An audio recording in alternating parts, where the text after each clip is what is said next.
Hello everyone, how are you? Welcome to biological booth. कैसे हैं आप लोग? ठीक है ना? तो सबसे पहले आज डिस्कस करते हैं कि एग्ज़ाम काफ़ी मतलब करीब में है बिहार बोर्ड का। जैसे कि यानी 2 ही महीना मेरे हिसाब से बचा हुआ है। तो बहुत बच्चे मुझे मैसेज करके बोल रहा था कि सर 2 महीना बचा हुआ है, हम तैयारी नहीं कर पा रहे हैं, समझ नहीं आ रहा है सर, बहुत डर लग रहा है। 10वीं क्लास के बच्चे सब तो और डर के उस सबका हालत ख़राब है, क्योंकि वो सबको बहुत डर लगा है, क्योंकि फर्स्ट टाइम है ना। ट्वेल्थ को तो थोड़ा चल जाता है, क्योंकि ट्वेल्थ वाला तो फर्स्ट टाइम यानी 10th दे के ही ट्वेल्थ में गया था, तो सबको थोड़ा कॉन्फिडेंस भी है, जबकि 10th वाले को तो और डर लग रहा है। तो हम आज डिस्कस करने वाले हैं कि 2 महीने में हम लोग किस तरह से इम्प्रूव करेंगे, यानी एग्ज़ाम में अच्छा से फोड़ के आएंगे। अब क्या फोड़ के आएंगे सर जी का वो नहीं है ना, आप जो सोच रहे हैं वो नहीं। यानी कि क्या हम बोलना चाह रहे हैं आप समझ गए होंगे, है ना। एग्ज़ाम को ऐसा फोड़ेंगे ताकि दुनिया हमें देखते ही रह गए, है ना। जो रिजल्ट आने पर पता भी चले कि अरे ये तो खेलता रहता था लेकिन एग्ज़ाम में काफ़ी अच्छा आया। तो हम कुछ प्लानिंग लेके आए हैं ताकि आप लोग को क्या मिले उससे, यानी कि एक टारगेट मिले, उसके बारे में हम बताने चाह रहे हैं। ठीक है? तो ये मेरा मेन यही है ये वीडियो में कि आप लोग को 2 मंथ में अगर 5 रूल्स अगर आप फॉलो करते हैं तो मेरे हिसाब से ये काफ़ी ज़्यादा काफ़ी है ना। अगर नियमतापूर्वक रूल के साथ आप अगर इसको फॉलो करते हैं तो आपको आसानी से यानी अच्छा रिजल्ट आ जाएगा। ठीक है? तो सबसे पहले हम लोग बात करते हैं हार्ड वर्क, है ना। तो सर मतलब समझ नहीं आ रहा है सर, हम 10th में तो पूरा पढ़ भी नहीं किए हैं, हमेशा यानी इधर उधर घूमते थे, क्लास में टीचर पढ़ाते थे ध्यान नहीं देते थे, मोबाइल था, मोबाइल से हमेशा वीडियो मूवी, कभी बैट बॉल खेलने जाते थे दोस्त सबके साथ, कभी डांस करने जाते थे, यानी अनेक तरह का से मेरा पूरा 10th सर बर्बाद हो गया। अभी सर दिसंबर ख़त्म होने वाला है, जनवरी फरवरी, मतलब समझ नहीं आ रहा है सर हम क्या करें। तो हम आपको कुछ बताना चाहते हैं ताकि इससे आपको कुछ यानी एक मेहनत करने का एक जुनून बढ़े। तो सबसे पहले बात करते हैं हार्ड वर्क। ठीक है? कुछ बच्चे होते हैं जो एकदम लगे रहते हैं, मेहनत, है ना। तो हम लोग को वैसा मेहनत लगातार करना भी नहीं है। बस यानी 10th क्लास की बात करते हैं तो हम भी जो है यानी अगर पढ़ाई की अच्छा शुरुआत की है तो यानी जो नवंबर से हम पढ़ाई का अच्छा से शुरुआत किया है, यानी उतना अच्छा से हम भी नहीं पढ़ते थे। ठीक है? तो अगर आप भी चाहिएगा, अगर आप जीरो हैं यानी कुछ भी नहीं पढ़े हैं तब भी आप अच्छा कर पाइएगा। तो सबसे पहले होता है कि अंदर से एक भरोसा होना चाहिए कि नहीं हम कर सकते हैं, मेहनत तो करना ही पड़ेगा।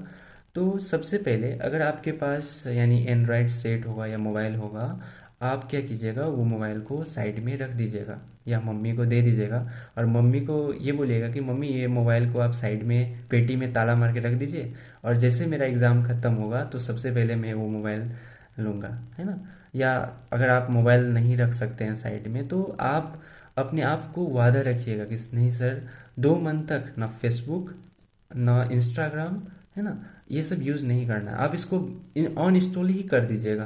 अब कहेगा नहीं सर, फिर अनइंस्टॉल कर देंगे तो फिर कैसे होगा सर, वो कैसे देखेगी, है ना, उसका मैसेज हम कैसे पढ़ पाएंगे, बहुत दिक्कत हो जाएगा सर, आप क्या बोल रहे हैं सर, अच्छा नहीं लगेगा ये, है ना। तो हम आपको एक चीज़ और बता रहे हैं कि 2 महीना तक अगर आप इसको अनइंस्टॉल या इसको साइड में भी रख देते हैं तो 2 महीना तक आपको कोई जानता भी नहीं है कि हाँ भाई वो क्या हो गया। फिर 2 महीने के बाद ऑटोमेटिक आप आ ही सकते हैं मोबाइल में इंस्टाग्राम फेसबुक, जो जो हो, हमको तो उतना अच्छा से पता भी नहीं है, लेकिन जो हो फेसबुक होता है, व्हाट्सएप होता है और इंस्टाग्राम होता है, नहीं इस सब पर तो आप व्हाट्सएप रख सकते हैं, उसके लिए कोई डिस्टर्बेंस नहीं है ना। व्हाट्सएप पर आप टीपी, है ना, स्टेटस लगा सकते हैं, कोई दिक्कत नहीं है। लेकिन सबसे पहले आपको फेसबुक, यूट्यूब, है ना, यूट्यूब तो अनइंस्टॉल नहीं होता है लेकिन मोबाइल में ही एक साइड में रखने वाला होता है, उसको आप रख दीजिएगा।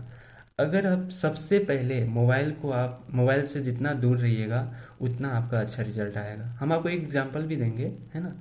तो आपका पहला काम होता है मोबाइल से जितना अभी आप दूर रहिएगा उतना ज़्यादा बेहतर होगा। और कुछ बच्चे कहते हैं कि नहीं सर, हम तो मोबाइल से पढ़ते भी हैं सर, आपको पता नहीं है, अभी तो बिहार बोर्ड है, तो आपको पता है सर जी, मतलब ऑब्जेक्टिव जो है हम तो मोबाइल से यूट्यूब से भी पढ़ते हैं और हमारे सर जी भी पढ़ाते हैं, सब मोबाइल से ही हम फोड़ देते हैं बढ़िया से, एग्ज़ाम में अच्छा जो टेस्ट होता है उसमें रिजल्ट भी मेरा अच्छा आता है। तो ठीक है, आप यूज़ कर सकते हैं, लेकिन आपको मोबाइल से चिपके नहीं रहना है। ठीक है? और अगर आप मोबाइल को साइड में नहीं रख सकते हैं तो एक उपाय और भी है।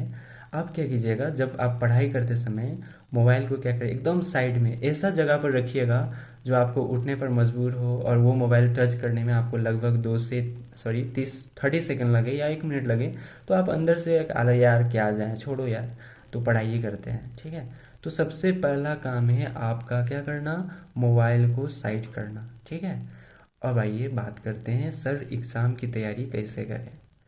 तो एग्ज़ाम की तैयारी करने के लिए सबसे पहले बिहार बोर्ड के लिए हम बता रहे हैं, 10th या 12th के लिए हम बता रहे हैं। 10th वाले बच्चे या 12th वाले बच्चे को सबसे पहले फोकस करना होगा क्वेश्चन बैंक, है ना।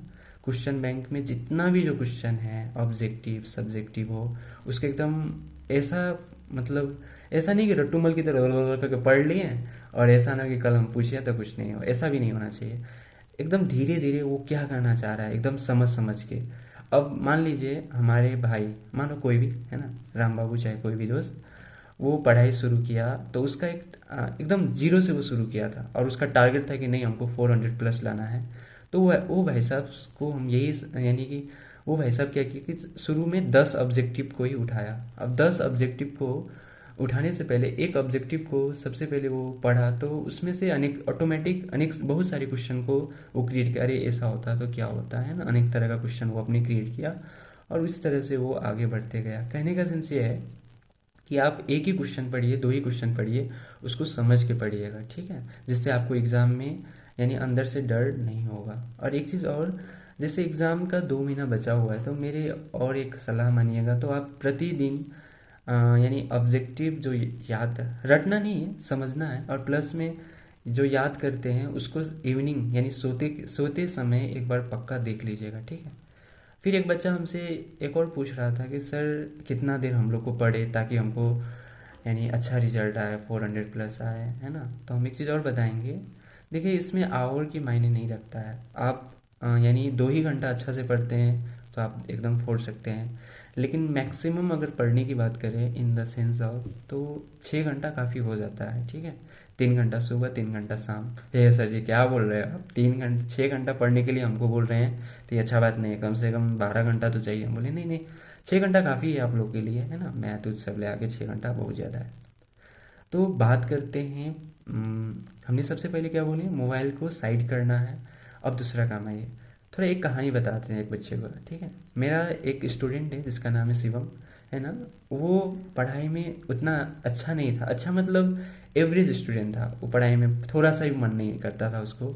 हम यानी कि वो जनवरी में मुझे कहा कि सर मुझे आपसे पढ़ना है। बोले क्यों, मतलब आप इससे पहले कहीं नहीं पढ़े थे क्या? तो बोला कि नहीं सर हम नहीं पढ़े थे कहीं, लेकिन बहुत डर लग रहा है सर, कुछ समझ नहीं आ रहा है, हम क्या करें। तो वो बच्चा थोड़ा आज्ञाकारी था, लेकिन मम्मी पापा का बात थोड़ा सा भी नहीं मानता था। जैसे आप जानते हैं ना, घर का कुछ जो लाडला प्यारा जो बच्चा होता है वो थोड़ा है, होता है ना, ऐसा ही वो बच्चा था, है ना। लेकिन हम उसको सबसे पहले वो कराएं, मोबाइल को साइड कराएं। मोबाइल से वो हमेशा यानी क्या कहें, लड़की से, महिला मित्र से ज़्यादा वो बात करता था, उसका आदत पड़ चुका था रात में महिला मित्र से बात करना। फिर पढ़ाई, मतलब उसको मैनेज करने में काफ़ी दिक्कत हुआ था।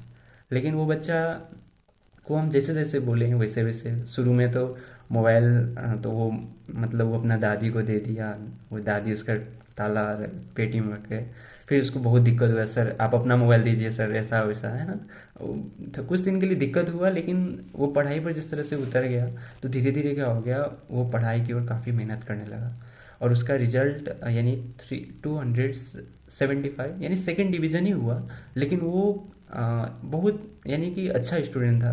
कहने का मतलब 2 महीना में ही वो इतना कर पाया, जो बच्चे न के बराबर पढ़ा था वो भी बहुत कुछ कर सकता है, ये बताना चाह रहे हैं। ठीक है, अभी आप लोग निराश नहीं होइए, अच्छा होगा, बस आप अपना कड़ी मेहनत कीजिए। सबसे पहले आप पढ़ने से पहले अपना रूटीन को सेट करना एकदम ज़रूरी है। अगर आप रूटीन सेट नहीं करते हैं तो आपका पढ़ाई बेकार है। ठीक है, उठिए सुबह, सर जैसे जैसे बोल रहे हैं वैसे पढ़िए, हार्ड वर्क तो करना एकदम ज़रूरी है। और सेकंड में होता है डिसिप्लिन। ठीक है सर जी, डिसिप्लिन मतलब हम तो घर का सबसे आज्ञाकारी बच्चा है। मम्मी बोलती है पानी लाने के लिए, हम पानी ला देते हैं। पापा बोलते हैं उसको पीट के आओ, तो हम उसको पीट के आते हैं, नहीं मजाक किया है। ठीक है, तो कहने का मतलब ये डिसिप्लिन वो नहीं होता है जो आप सोच रहे हैं कि हम एकदम आज्ञाकारी छात्र हैं, मुझे सर जी जो बोले वैसे वैसे करके, वो डिसिप्लिन नहीं है। आप एक दिन में जो रूटीन बनाए हैं वो रूटीन को क्या कीजिएगा, कि हमने जब बनाया है तो एकदम जिद होना चाहिए कि नहीं, ये पूरा करके ही दम लेंगे, चाहे इसके बदला हमको कुछ करना पड़े, है ना। तो वो होता है डिसिप्लिन, आप उसको एकदम रूल के साथ फॉलो किए हैं। तो सेकंड क्या होता है, डिसिप्लिन। फर्स्ट हमने बताया हार्ड वर्क, सेकंड क्या होता है, डिसिप्लिन।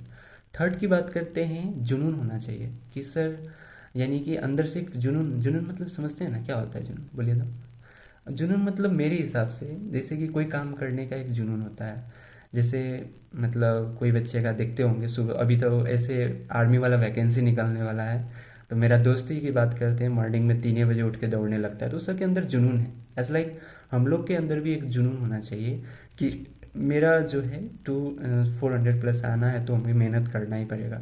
इसमें कोई शॉर्टकट की बात ही नहीं है ना, समझ में आया ना।